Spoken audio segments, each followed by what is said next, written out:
رسالة موجهة للثوار للأحرار. نحن اليوم إذا ما وقفنا وقفة سلم إيد واحدة لأجل مرضانا، لأجل المهجرين، لأجل الأحرار، والله العظيم لنبكي على الثورة دم.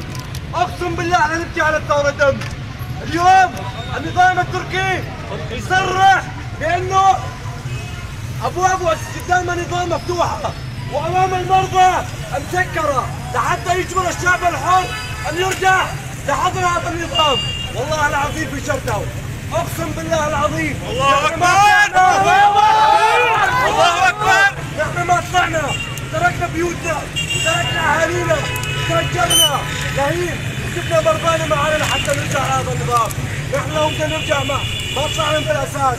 هاي رسالة يلي مستلمين الأمر، يلي مسمين حالهم حكومات على هذا الشعب، يلي نصبوا أنفسهم أنهم حكومة على هذا الشعب.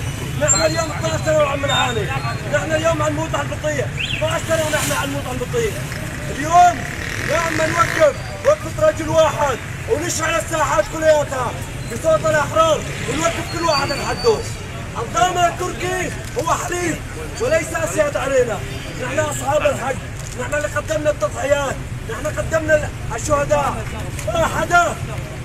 ما حدا يتحكم بقرارنا ولا بمصير الشعب السوري.